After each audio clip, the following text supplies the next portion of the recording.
Hi friends, journal entry part 2కి మీ అందరికీ స్వాగతం. పార్ట్ 1 మిస్ అయితే ముందు ఆ వీడియో చూడండి. పార్ట్ 1లో జర్నల్ ఎంట్రీ అంటే ఏంటి, ఎందుకు పాస్ చేస్తాం, ఎంట్రీ పాస్ చేయడానికి 3 స్టెప్స్ ఏంటి, వాటి గురించి క్లియర్గా ఎక్స్ప్లెయిన్ చేసాం.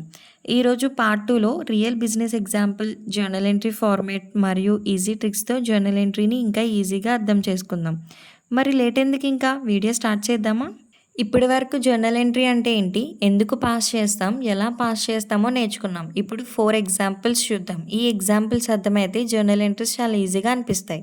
Coming to example 1, business start చేయడానికి ఓనర్ 50,000 క్యాష్ అనేది ఇన్వెస్ట్ చేశాడు. ఫస్ట్ ట్రాన్సాక్షన్ని అనలైజ్ చేయాలి మనం. బిజినెస్కి క్యాష్ వచ్చింది కాబట్టి క్యాష్ అకౌంట్ అనేది ఇంక్రీజ్ అయింది. క్యాష్ అనేది ఎసెట్ కదా, ఎసెట్ ఇంక్రీజ్ అయితే డెబిట్. ఇప్పుడు ఓనర్ బిజినెస్కి మనీ ఇన్వెస్ట్ చేశాడు కాబట్టి క్యాపిటల్ ఏమైంది, ఇంక్రీజ్ అయింది. క్యాపిటల్ ఇంక్రీజ్ అయితే క్రెడిట్. కాబట్టి జర్నల్ ఎంట్రీ ఏంటి అంటే cash account debit 50,000 to capital account 50,000. ఇక్కడ సింపుల్గా గుర్తుపెట్టుకోవాలంటే బిజినెస్కి ఓనర్ మనీ అనేది ఇన్వెస్ట్ చేశాడు, క్యాష్ డెబిట్, క్యాపిటల్ అనేది credit. Coming to example 2, purchase furniture for 10,000 cash. Furniture 10,000 క్యాష్తో కొన్నాం. ఇక్కడ మనకి 2 అకౌంట్స్ ఉన్నాయి, ఒకటి ఫర్నిచర్ అకౌంట్, ఒకటి క్యాష్ అకౌంట్. ఇది వచ్చేసి ఎఫెక్టెడ్ అకౌంట్స్. ఎఫెక్టెడ్ అకౌంట్ అంటే మనం ఆల్రెడీ చూసాం, ఒక ట్రాన్సాక్షన్ వల్ల ఏ ట్రాన్సాక్షన్ అన్నా చేంజ్ అయిందంటే దాన్ని వెంటనే మనం ఎఫెక్టెడ్ అకౌంట్ అంటాం. ఇక్కడ మనకి 2 అకౌంట్స్ ఉన్నాయి, ఒకటి ఫర్నిచర్ అకౌంట్, ఇంకొకటి క్యాష్ అకౌంట్. ఫర్నిచర్ బిజినెస్కి వచ్చింది, ఫర్నిచర్ అనేది మన బిజినెస్కి వచ్చింది కాబట్టి మన ఎసెట్స్ అనేవి ఇంక్రీజ్ అయింది. ఎసెట్ ఇంక్రీజ్ అయితే ఏం చేస్తాం, డెబిట్ చేస్తాం. క్యాష్ బిజినెస్ నుంచి వెళ్ళిపోయింది కాబట్టి క్యాష్ అనేది ఎసెట్ కదా, డిక్రీజ్ అయితే క్రెడిట్ చేస్తాం. కాబట్టి జర్నల్ ఎంట్రీ ఎలా వస్తుందంటే furniture account debit 10,000 to cash account 10,000. సింపుల్గా చెప్పాలి అంటే ఎసెట్ వచ్చిందంటే డెబిట్, ఎసెట్ వెళ్ళిందంటే credit. Coming to example 3, goods purchased on credit from Ravi. Ravi నుండి 20,000కి గూడ్స్ క్రెడిట్ మీద కొన్నాం. ఇక్కడ క్యాష్ పే చేయాల, క్రెడిట్ మీద కొన్నాం. ఇది ఎఫెక్టెడ్ అకౌంట్స్. ఎఫెక్టెడ్ అకౌంట్స్ అంటే 2 కదా, పర్చేజ్ అకౌంట్ ఒకటి, రవి అకౌంట్ ఒకటి. గూడ్స్ కొన్నాం కాబట్టి పర్చేజ్ అనేది ఇంక్రీజ్ అయింది. పర్చేజ్ అనేది ఎక్స్పెన్సెస్ కాబట్టి డెబిట్ చేస్తాం. రవి మనకి గూడ్స్ ఇచ్చాడు అంటే రవి మన క్రెడిటర్ అయ్యాడు. లయబిలిటీస్ ఇంక్రీజ్ అయితే క్రెడిట్. కాబట్టి జర్నల్ ఎంట్రీ ఎలా వస్తుందంటే purchase account debit 20,000 to Ravi account 20,000. In case credit purchase అయితే క్యాష్ అకౌంట్ అసలు రాదు. And last example 4, salary paid 5,000. Salary 5,000 క్యాష్లో పే చేసాం. ఇది కూడా ఎఫెక్టెడ్ అకౌంటే. ఒకటి శాలరీ అకౌంట్, ఇంకొకటి క్యాష్ అకౌంట్.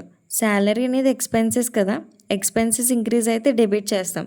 క్యాష్ బిజినెస్ నుంచి వెళ్ళిపోతుంది, క్యాష్ అనేది ఎసెట్, డిక్రీజ్ అయింది. ఎసెట్ డిక్రీజ్ అయితే క్రెడిట్. కాబట్టి జర్నల్ ఎంట్రీ ఎలా వస్తుందంటే salary account debit 5,000 to cash account 5,000.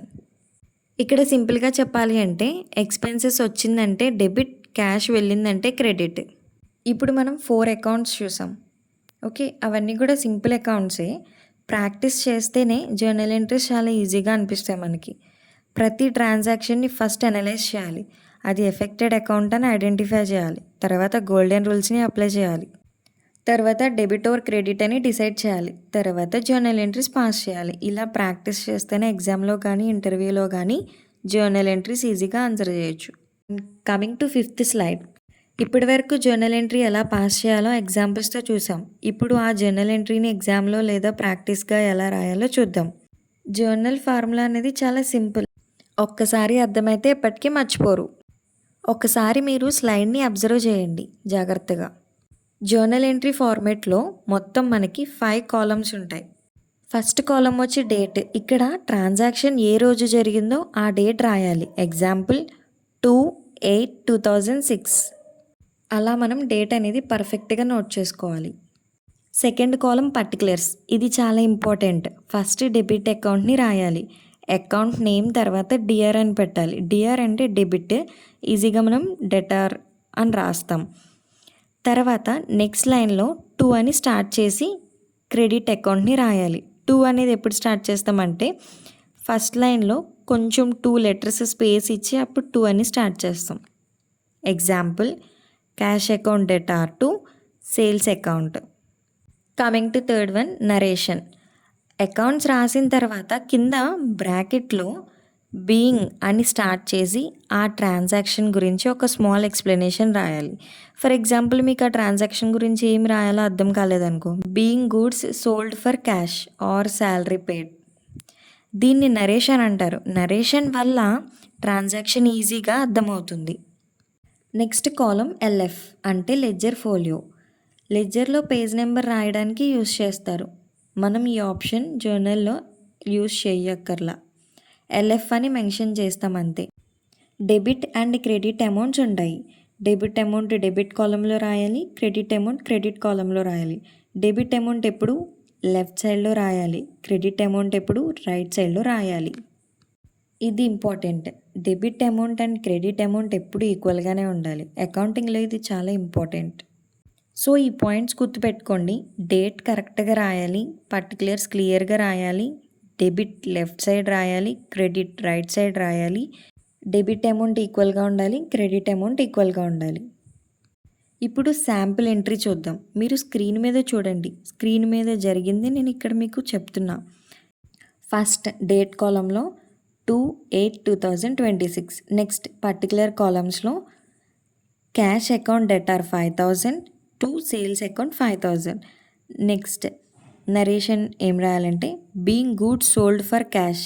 ఇది complete journal entry format. Okay, journal format చాలా ఈజీ కదా. ఫార్మేట్ని కరెక్ట్గా ఫాలో అయితే జర్నల్ ఎంట్రీస్ రాయడం చాలా simple. Journal entries complete concept మీకు ఈజీగా అర్థమైంది అని అనుకుంటున్నా. నెక్స్ట్ వీడియోలో లెడ్జర్ అకౌంట్ కంప్లీట్ కాన్సెప్ట్ ఎగ్జాంపుల్స్తో నేర్చుకుందాం. Thank you for watching. మళ్ళీ నెక్స్ట్ వీడియోలో కలుద్దాం. Until then take care, happy learning.